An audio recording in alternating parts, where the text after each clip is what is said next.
talk about that Cincinnati Bengals, that New York Jets game, because the Jets are in the win column, right? Had Justin Fields go out there and do his thing. Richie, talk to us, my friend. How are you feeling after your first victory of the season? Getting into this Jets-Bengals game, it was just an emotional roller coaster. And listen, let me just start off with this. It's one win. All of a sudden, I'm not actually thinking, we'll see. But my point is this, right? I always keep a level head with this football team because I understand that this team is all about grit and all about laying the foundation. And that win meant so much for this organization entering the bye for this reason and this reason alone, man. The outside noise is now going to get a little bit more quiet. Aaron Glenn and the Jets were searching for their first victory every week, and they were competitive in these games leading into this one. It's not like we're getting blown out and looking trash and we don't even look like an NFL team. They're competitive, but when one side of the ball is great, the other side of the ball does not come through. Well, in this game, the defense was not good all game, but they came through in the clutch, and they were able to get the job done, led by an offense that put up 500 total yards. Breece Hall exploded, and then the big story from this game for me is Justin Fields. I mean, you talk about the entire world, including your own owner, against you this week. I don't know if you guys heard what Justin Fields had to say after the game, but it's really easy to root for that man. He is a great human being, and you just want to root for him, bro, because he got really vulnerable in the press conference. He said that he found himself shriveled up in his closet, hysterically crying this week because he was that down bad. And he really brought up a lot of insightful things, and the fact that he was able to go out there and get the job done the way that he did was fantastic. So shout out to Justin Fields, man. Hopefully this can unlock something for you moving forward because his whole story with the Jets and his career is good game, bad game, good game. It's not really about what's to come. It's about that moment that he was able to get the job done. And then Breece Hall completely exploded in the fourth quarter. Was really, really good to see. I know the Bengals have a trash defense, but it's good to see this Jets offense be able to take advantage of that. The last thing I'll say about this game is this. Aaron Glenn told me something about who he is as a head coach. The way that he went for 2 points, down by 8 points, that was a sign of aggressiveness. I haven't seen that from Aaron Glenn yet. And his quote kind of unlocked something in my brain because I was on him all season that Aaron Glenn coaches not to lose too much, and I was getting a little frustrated with it. Well, he's like, yeah, I was coaching not to lose because you have to learn not to lose before you can learn how to win consistently. And I was like, oh, okay, I actually like that. That's a bar. Because now he's not coaching to lose. He was out there being aggressive, going for it on fourth downs like we saw Dan Campbell do with the Lions. Go for 2 points when you're down by 8. That's a risk. When you go for 2, down 8, they succeeded. Now you're down 6, and then the Jets get the touchdown. They win the game by 1 point because of that 2-point conversion. So he passed the 8-point test, and he passed the aggressive test, and the Jets get the job done in honor of Nick Mangold. What an emotional win for the New York Jets. TD, what was your overall thoughts of that Jets win? I gotta say, exciting. That's the way that it happened. Everything was like kind of like storyline-ish. The fan base was down on the day of. Then you had all the turmoil during the week with the owner and Justin Fields, and put on top of that, you're 0-7 or whatever it was. Just everything against you, And then, to be quite honest with you, you go into this game, and I'm watching my game, and I'm like, oh, the Jets getting smoked. What's new? Another loss. And here we are in the third quarter, and I'm saying this, And all of a sudden, the defense showed up again, getting the critical stops. The offense made the critical plays. And I look up, and I'm like, hold on. They're down by 1 possession. I think our game was over.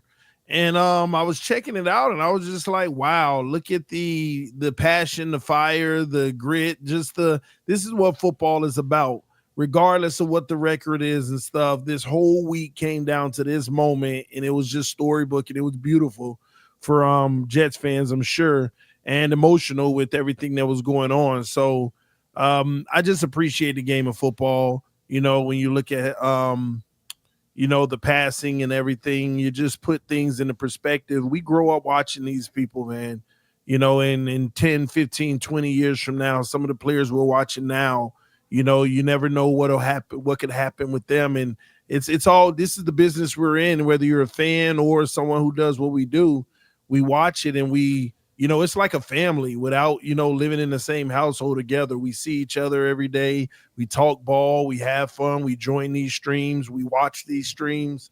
And it just came full circle, especially for the Jets. So salute to y'all getting y'all one and only win of the season. And yeah, man, I'm happy y'all got the monkey off your back. All right. But let's just be real. It's time to go back in that little cocoon and get ready for the number Recharge one overall for the bye pick. week. We're coming out with vengeance, baby. Stop, Rich. Y'all done. And so what do you got on this, Colby? Yeah, Richie's right. Richie's right about this one, is that Jets fans don't do this thing where it's like, oh, like we got this win, but the opponent, and we only won by 1, and like, oh, we still allowed opposing team to put up 38 points.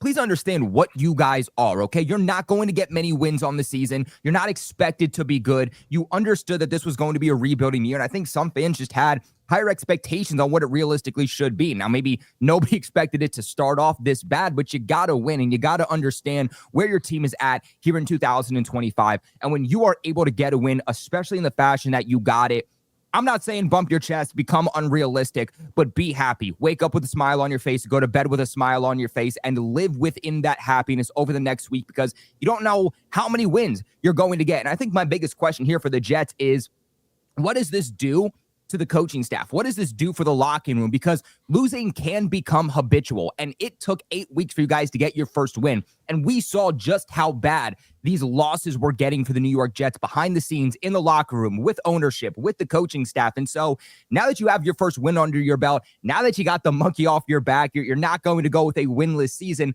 Does this change the mindset? Does this change kind of what we know of the New York Jets? I'm not going to say it is. You can choose to be glass half full, glass half empty. I'm going to choose to be patient and see what exactly they do with this at the end of the day. And so, look, yes, let's call a spade a spade. It was against a team like the Cincinnati Bengals, who have a very good offense. Don't discount what Joe Flacco can do. He's not an elite quarterback, but he certainly can get it done, especially with the supporting cast that he has.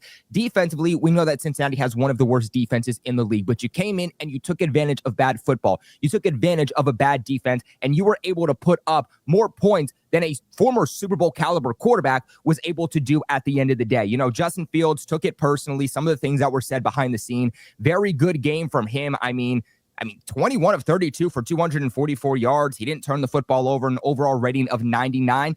Let's understand, though, that this is the Justin Fields experiment, okay? And I know that Jets fans, half the fan base is going to say, see, there's something there. We got to build around this. The other half is going to say, what are you talking about? It's one game. Be in the middle and understand this is what you're getting with Fields.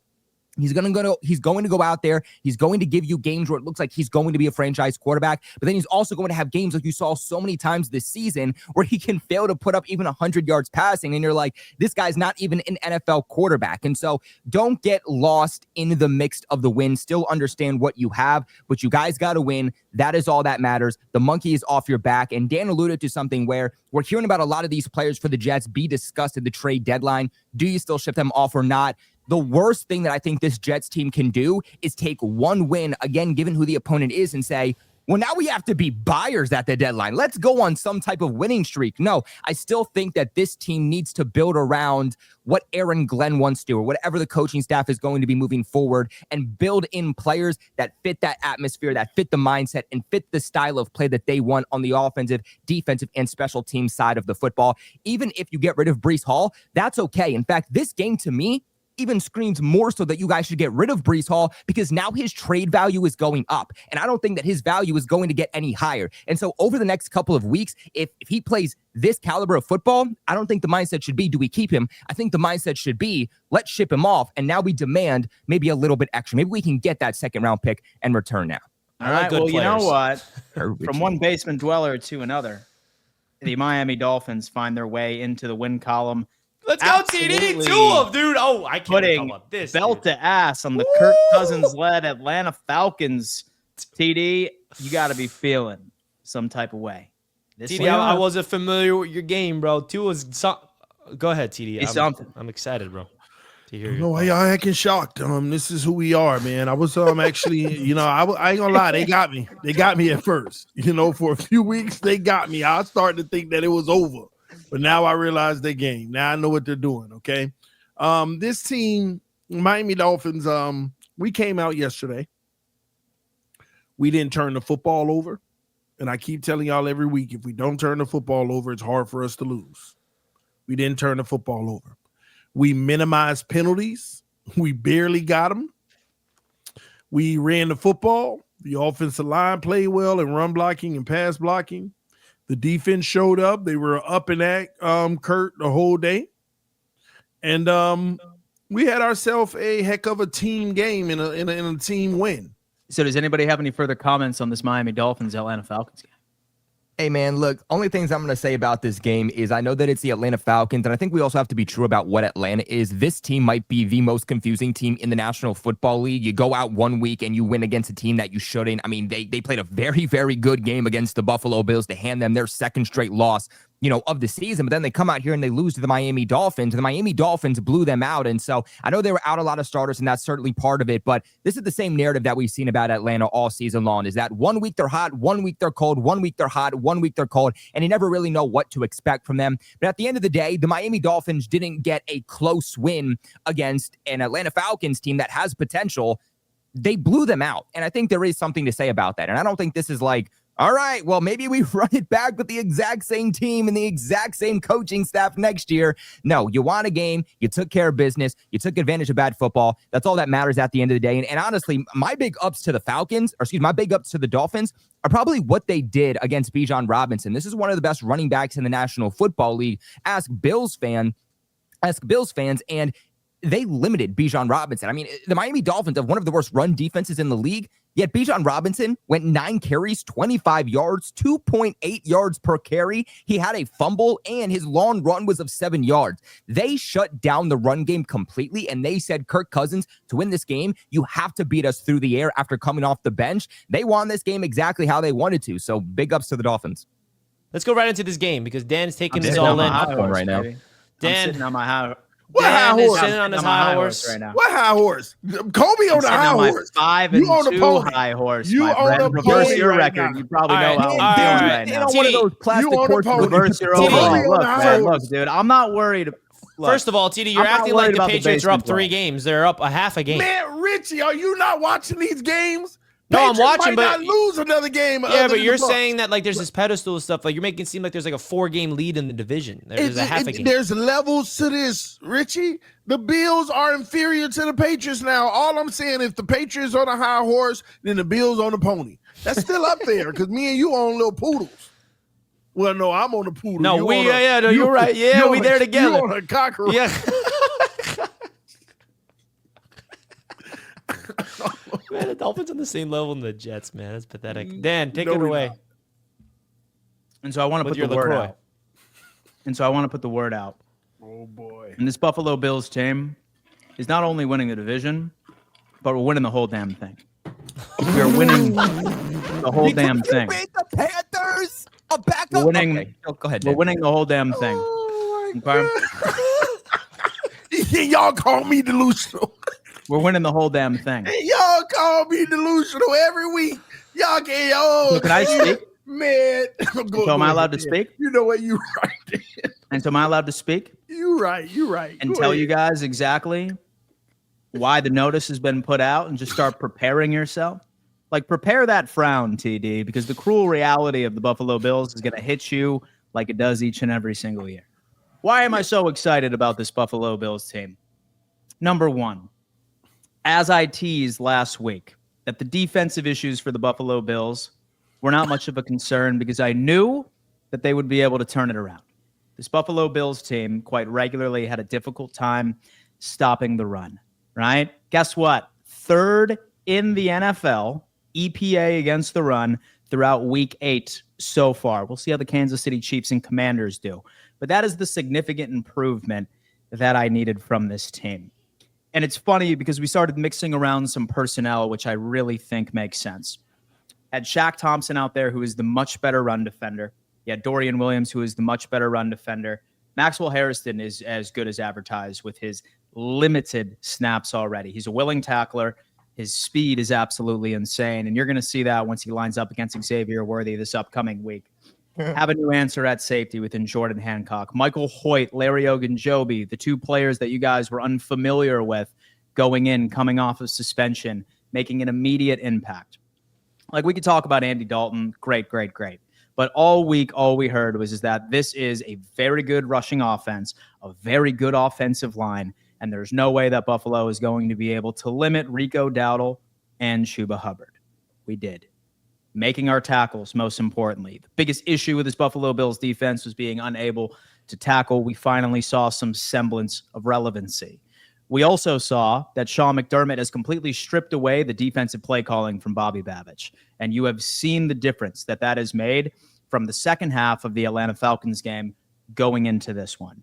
This defense is now at full strength. Some of you might be worried about Ed Oliver, like him being out. I'll tell you what, like, we've had him for 2 games already this season, still top 3 in pressure percentage.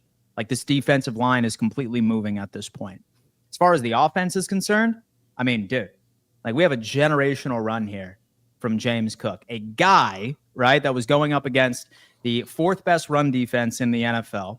This Panthers team was stopping the run, holding opponents to a combined 40 yards 2 weeks before, and James Cook just went off and completely did his thing, averaging 11.5, 11.6 yards per carry. I'm not so much concerned about the lack of inefficiency from the pass game. Yes, there's things I would like to see Josh Allen prove and put together. But at the end of the day, I know he's got it in him. Like, he won an MVP last year. I've seen Josh Allen spray the ball all over the field. I know it's in him. It's not like I'm dealing with a rookie quarterback who has never showed that he's capable of doing all of this. Like, this offense was on a complete heater. And I said 3 weeks ago, I said Buffalo's going through their typical October slump. And we ended up going out there and we took care of business. It goes from, oh, you guys might lose to the Panthers, to, oh, it's just the Panthers. Don't look at it from a team. Because, by the way, 4-win team. So the whole, like, Buffalo, like, is not beating anybody. Trust me, the Baltimore Ravens are going to win the AFC North. And we're going to be looking at that week 1 matchup a lot differently in about 2 weeks when they go on a 6-game win streak. That much I can tell you. Beat a team that was on a run 3 games in a row, was looking unstoppable. And I'm sorry, had nothing to do with Bryce Young. It was all their run game and their offensive pass pro and run blocking schemes. That's what made the Panthers so good, not Bryce Young. That much I can tell you. Back to our turnover ways on the defensive side of the football. Now, we go up against the Kansas City Chiefs this upcoming week, and that team has a significantly worse run defense than Carolina did. So I can imagine it's going to be a James Cook game again. Josh Allen brings his best stuff against the Kansas City Chiefs. That is the statistical proof. It's at home. Look, like, this Buffalo Bills team went through their normal October slump. I saw signs that this team is back. Very excited. Big win. We took care of a lot of the narratives. A lot of things that we struggled with seem to have been improved coming out of the bye. Looking at this game, this New England Patriots team did exactly what I expected them to do. I mean, you look at it, 32-13. This is the 3rd blowout in 8 weeks this New England Patriots team has provided. They blew out the Tennessee Titans last week. They blew out the Panthers a few weeks ago. They blew out the Cleveland Browns now. And a lot of people are going to say, look, those aren't good teams. Okay, what's your point? The New England Patriots are not just beating up on bad teams. They are blowing out bad teams. They are also beating the good teams that they play. They beat the Buffalo Bills just a few weeks ago, which is one of the top teams in the league at that point. And so the New England Patriots are taking care of business the way that they are supposed to. And I want to reiterate the fact that although the Cleveland Browns have only won 2 games, let's keep in mind that that is not because of the defense. Myles Garrett and that defense in all 3 phases, from their secondary to their linebacker core to their pass rush that was second best in the league coming into this game, they are the best defense in the league, according to PFF. I mean, they've allowed, I forget how many points off the top of my head, but they're about middle of the pack. And so this defense is legit. They've taken away the football as one of the best teams in the league. And the Patriots offense went in there and still dominated. TD, give your thoughts of this game already. My thoughts of this game, I actually wanted to talk to Patriots Nation just for a second. TD Pass Talk, tune in. Well, you might be right here, but listen. Congratulations to the New England Patriots. Y'all are one of the few dynasties ever with Tom Brady. And there are teams that go 20, 30, 40 years without even thinking they can reach the promised land again. And you got Drake May and Mike Vrabel, and you're back. You're back, and you're going to be here for a long time. That's the reality. Dolphin fans get mad when I talk like this, but I'm just keeping it a buck.